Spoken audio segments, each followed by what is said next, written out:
Hey, this is Eric Hunter here, and I want to talk about changing the energy of a room with your pendulum. So I'm going to show you some pictures to kind of illustrate this, because this is a question I got. Like, how do you do this? Like, what does it mean? So it's really very straightforward. Here is a room, and it just looks like a room. You can't really see the energy of the room. You can feel it if you're clairvoyant. I mean, you might be able to see it if you're really perceptive of energy, but most of us aren't going to see the energy. We might sense there's something off with the room, or it doesn't feel good when we're in there, or we get really tired, or just something feels weird. But this is just a room. So like, what's going on? So that's the room at one level of reality, but at another level of reality, the room could actually be like this, kind of have this weird kind of hazy energy that's not very conductive to your health or well-being. You can't necessarily see it, but you can feel it if you spend a lot of time in the room, or you can sense it, like something feels off, something's not right. And what can we do about that? Well, one thing you can do is you can use your pendulum to change the energy of the room. Depending on what is causing the problem, the change might be temporary, or it might be a relatively long-term fix.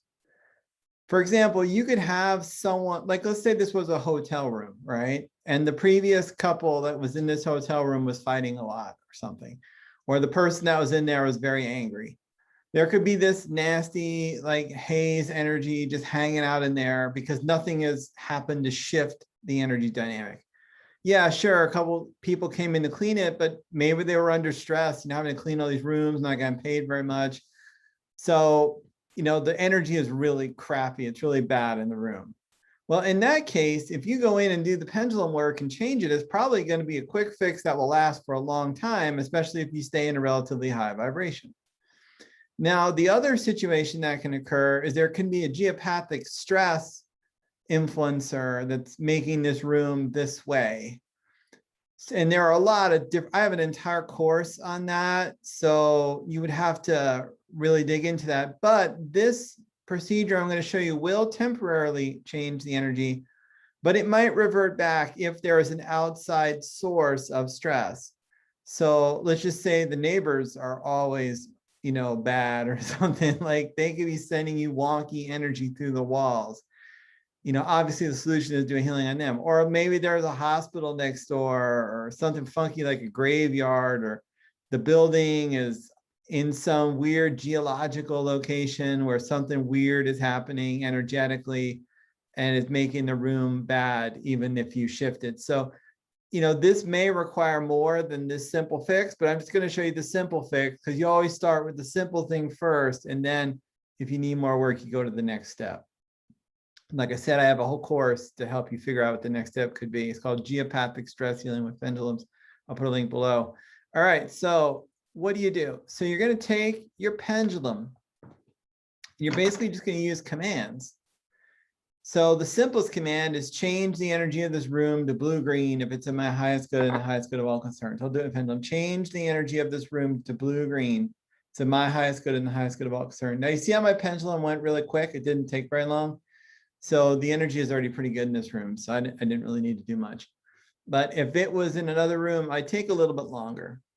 All right, now, what are you actually doing? Are you actually changing because blue-green is referring to light. It's referring to light energy. So is your pendulum actually sending light? Are you actually causing the light in the room to become blue-green? The answer is no, you're not. What you are doing instead is something that is very commonly done in magic. It's called invocation. And you're invoking archetypes. So the most similar things I could think of to this archetypal concept, well, there's the concept of correspondence in magic.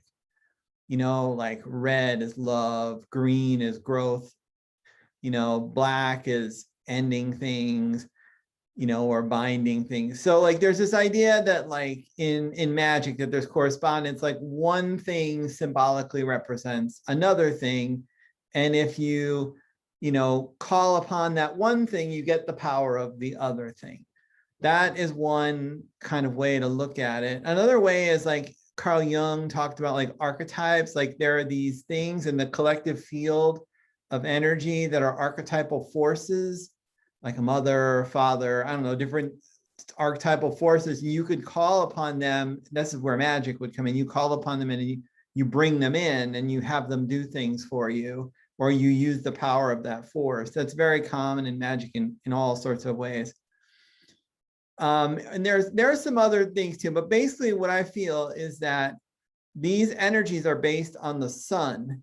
And I have a whole system of solar correspondence where I talk about this, and I'm writing a book about it, so I'm not going to go into all details. It's like a 200-page book. But anyway, but basically what I feel is that energy exists as archetypes.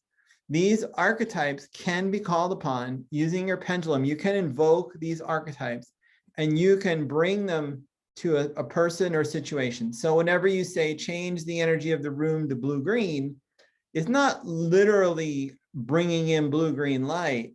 What it's doing is it's bringing in the archetypal force of blue-green light because you summoned it with your command. And this archetypal force is an energy in nature. So blue-green is archetypally connected to the summertime. It's archetypally connected to the mid-afternoon. It's connected to youth. It's connected to health and vitality. It's connected to like the highest and best aspects of life, basically. So when you invoke the archetype of blue-green, you are also invoking health, wellness, youth, summertime energy, the sun, light, all this good stuff that can promote healing, well-being, and you feel good. Now, you're not literally calling it in, like you're not shining a blue light in the room or a blue laser beam, or a blue-green light or blue-green laser beam. You're invoking the archetype. It's a force in nature that if you invoke it, you would also invoke the other forces. This is like the basis of moon magic and stuff. Like you're not, the moon isn't literally like doing the magic for you, but you're invoking an essence or an archetype based on the phase of the moon. So it's a very similar concept. All right, so when you invoke this archetype, what happens? Well, the room is going to energetically shift. And before, where it was this nasty, hazy, junky energy, now it's this really nice, healing, blue-green energy, which is, health, vitality, wellness, the summertime, youth, all these really good things that can help you to feel better, and it can stimulate a healing response. Now, a couple of notes. You don't have to have a blue-green pendulum to do this. You can do this with any kind of energy pendulum. It doesn't matter because you're just using your words to evoke an archetypal force. So it doesn't matter what the energy of the pendulum is. But I do recommend you use a pendulum that has extremely high vibration, high Volvis value, feels really good energetically, because you'll be infusing the room with the energy of the pendulum as well. So it's, it's sort of it's an added benefit. You could do it with like a pendulum that's very low vibration, but then you're missing out on that great benefit. All right, that's like a main thing. And then, like I said before, this might shift back if there's some outside force that's affecting it, or just, through the vicissitudes of life, you're going to need to recharge it every now and then. So the first step is just use your pendulum, shift the energy of the room, see what happens, see how long it lasts. Does it still feel good? Now, you're not limited to this one command here of, change it to blue-green. That's just one easy one. You can fill the room with love. You can raise the consciousness of the room. You could fill the room with healing energy. Anything that's positive, high vibration, good, do it. You can also, if you want, do some neutralizing commands, like neutralize harmful energies, neutralize anything that's bad for me. That also can work very well too. But it always is good to add in some energy as well. You don't have to, but I generally recommend it. So adding in blue-green energy takes 2 seconds and the room can be better. And you'd be surprised how effective this can be and what a shift it can be. Kids having sleeping issues, or a person's having sleeping issues in a room, just change the energy of the room and see what happens. Send calming energy to the room, see what happens. You know, there's a lot you can do with this, a lot of ways to play with this. So I hope this video was useful and that you got some inspiration, some ideas, and some practical tips. If you want to learn more, please subscribe to my YouTube channel. Also check out my website, pendulumalchemy.com. I have lots of resources available for you to use your pendulum to make the world a better place for your highest good and the highest good of all concerned. All right, thanks for watching. Have a great day. Bye.